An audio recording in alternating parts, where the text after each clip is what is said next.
بسم اللہ الرحمن الرحیم۔ السلام علیکم ورحمۃ اللہ وبرکاتہ۔ ایک یہودی نے اپنے بیٹے کو کہا کہ جاؤ بازار جا کر سودا لے آؤ، تو وہ گیا۔ لڑکا راستے سے گزر رہا تھا کہ اس کی نظر حضور صلی اللہ علیہ وآلہ وسلم پر پڑی، اور حضور صلی اللہ علیہ وآلہ وسلم کی نظریں بھی اس لڑکے پر پڑی۔ وہ وہیں بیٹھ گیا اور وہیں بیٹھا رہ گیا اور دیر ہو گئی۔ وہ یہودی کبھی اندر جاتا کبھی باہر آتا کہ لڑکا کہاں رہ گیا، آیا نہیں ابھی تک۔ سورج غروب ہو گیا، مغرب کی نماز ہو گئی۔ شام کو گھر گیا، باپ نے پوچھا ارے نادان اتنی تاخیر کی؟ باپ بہت غصے میں کہ بڑا نادان اور پاگل ہے، میں نے کہا تھا جلدی آنا، تم اتنی دیر کر کے آئے ہو، اور تمہیں سودا لینے بھیجا تھا، تم خالی ہاتھ واپس آ گئے ہو۔ سودا کہاں ہے، سودا کہاں ہے؟ بیٹا بولا سودا تو میں خرید چکا ہوں۔ باپ بولا کیا پاگل آدمی ہو تم، میں نے تجھے سودا لینے کے لیے بھیجا تھا، سودا تمہارے پاس ہے نہیں اور کیا کہتا ہے خرید چکا ہوں۔ بیٹا کہتا ہے بابا یقین کریں سودا خرید آیا ہوں۔ باپ بولا دکھاؤ کہاں ہے؟ بیٹے نے کہا کاش تیرے پاس وہ آنکھیں ہوتی تو تجھے دکھاتا میرا سودا کیا ہے۔ میرے بابا میں تمہیں کیا بتاؤں میں کیا سودا خرید لایا ہوں۔ باپ بولا چل چھوڑ رہنے دے۔ وہ لڑکا روز نبی رحمت صلی اللہ علیہ وآلہ وسلم کی خدمت میں بیٹھنے لگا۔ وہ یہودیوں کا اکلوتا بیٹا تھا، بہت پیارا تھا، اس لیے کچھ نہ کہا۔ کچھ دنوں بعد لڑکا بہت بیمار ہو گیا، کافی دن بیمار رہا۔ اتنا بیمار ہوا کہ کمزوری اتنی ہو گئی کہ کروٹ لینا مشکل ہو چکی تھی، اور پھر قریب المرگ ہو گیا۔ یہودی بہت پریشان تھا، پھر بھاگا گیا حضور صلی اللہ علیہ وآلہ وسلم کی بارگاہ میں اور بولا میں آپ کے پاس آیا ہوں، آپ تو جانتے ہی ہیں میں یہودی ہوں، مجھے آپ سے کوئی اتفاق نہیں، مگر میرا لڑکا آپ کو دل دے گیا ہے اور قریب المرگ ہے، آپ کو رات دن یاد کر رہا ہے۔ کیا ممکن ہے آپ اپنے اس دشمن کے گھر آ کر میرے بیٹے کو ایک نظر دیکھنا پسند کرو گے؟ کیا یہ آرزو پوری ہو جائے گی کہ وہ مرنے سے پہلے آپ صلی اللہ علیہ وآلہ وسلم کا دیدار کر لے؟ وہ کسی اور چیز کی آرزو نہیں کر رہا۔ آپ صلی اللہ علیہ وآلہ وسلم نے یہ نہیں فرمایا میں جاؤں گا یا نہیں جاؤں گا۔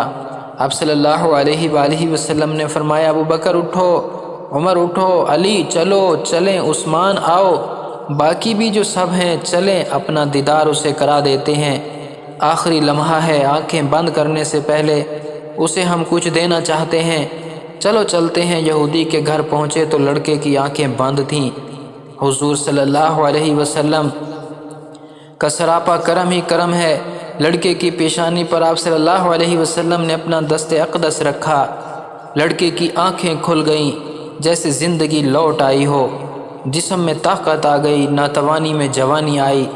آنکھیں کھولیں، رخ مصطفیٰ صلی اللہ علیہ وسلم پر نظر پڑی، ہلکی سی چہرے پر مسکراہٹ آئی، لب کھل گئے، مسکراہٹ پھیل گئی۔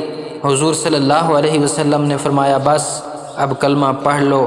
لڑکا اپنے باپ کا منہ تکنے لگا تو وہ یہودی بولا میرا منہ کیا تکتا ہے؟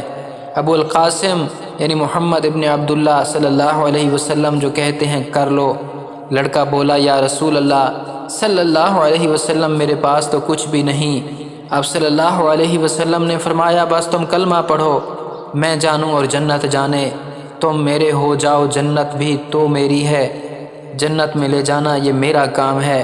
لڑکے نے کلمہ پڑھا، جب اس کے منہ سے نکلا محمد الرسول اللہ، روح باہر نکل گئی، کلمے کا نور اندر چلا گیا، آنکھیں بند ہوئیں، لب خاموش ہوئے۔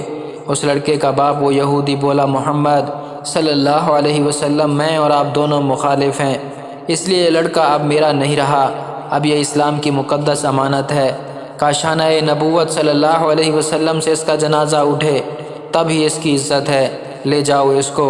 پھر آپ صلی اللہ علیہ وسلم نے فرمایا صدیق اٹھاؤ، عمر اٹھاؤ، عثمان آگے بڑھو، بلال آؤ تو صحیح، علی چلو دو کندھا، سب اٹھاؤ اسے۔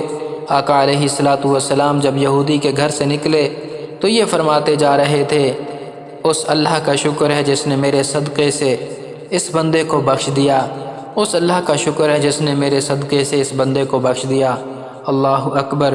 کیا مقام ہوگا اس کی محبت کا جس کو علی، عثمان، ابو بکر صدیق، عمر بن خطاب، بلال حبشی رضی اللہ تعالیٰ عنہما جیسی مشہور شخصیات کندھا دے کر لے جا رہے ہوں، اور آگے آگے محمد مصطفیٰ صلی اللہ علیہ وآلہ وسلم ہوں۔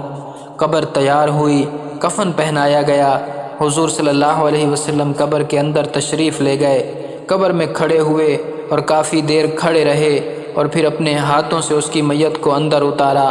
آپ صلی اللہ علیہ وآلہ وسلم قبر کے اندر پنجوں کے بل چل رہے تھے، مکمل پاؤں مبارک نہیں رکھ رہے تھے۔ کافی دیر کے بعد آپ صلی اللہ علیہ وسلم قبر سے باہر آئے تو چہرے پر تھوڑی زردی چھائی تھی، تھکن محسوس ہوئی۔ اللہ غنی۔ صحابہ پوچھتے ہیں حضور صلی اللہ علیہ وآلہ وسلم یہ کیا ماجرا ہے؟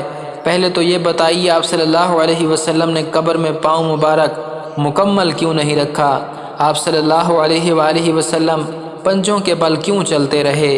تو کریم آقا صلی اللہ علیہ وآلہ وسلم نے فرمایا، قبر کے اندر بے پناہ فرشتے آئے ہوئے تھے، اس لیے مجھے جہاں جگہ ملتی تھی میں پنجہ ہی رکھتا تھا، پاؤں رکھنے کی جگہ نہیں تھی۔ میں نہیں چاہتا تھا کہ کسی فرشتے کے پاؤں پر میرا پاؤں آ جائے۔ پھر صحابہ کرام رضوان اللہ تعالی علیہم اجمعین نے پوچھا، آپ صلی اللہ علیہ وسلم قبر کے اندر کیوں گئے؟ ہمیں کہتے ہم چلے جاتے۔ تو سبحان اللہ، خوبصورت جواب دیا کہ میں نے اس لڑکے کو بولا تھا نا تیری قبر کو جنت بناؤں گا، تو اب اسی قبر کو جنت بنانے قبر کے اندر چلا گیا تھا۔ تو پھر حضور اقدس صلی اللہ علیہ وآلہ وسلم اتنے تھکے ہوئے کیوں ہیں؟ آپ صلی اللہ علیہ وآلہ وسلم نے فرمایا، تھکا اس لیے ہوں کہ فرشتے اور حوریں اس لڑکے کے دیدار کے لیے آ رہے تھے اور میرے وجود سے لگ لگ کر گزر رہے تھے، ان کی وجہ سے تھک گیا ہوں۔ اللہ اکبر کبیرہ۔ کیا شان ہے اس بندے کی جس کے دل میں حضور کی محبت آ جائے اور اس کی دنیا اور آخرت دونوں ہی سنور جاتی ہیں۔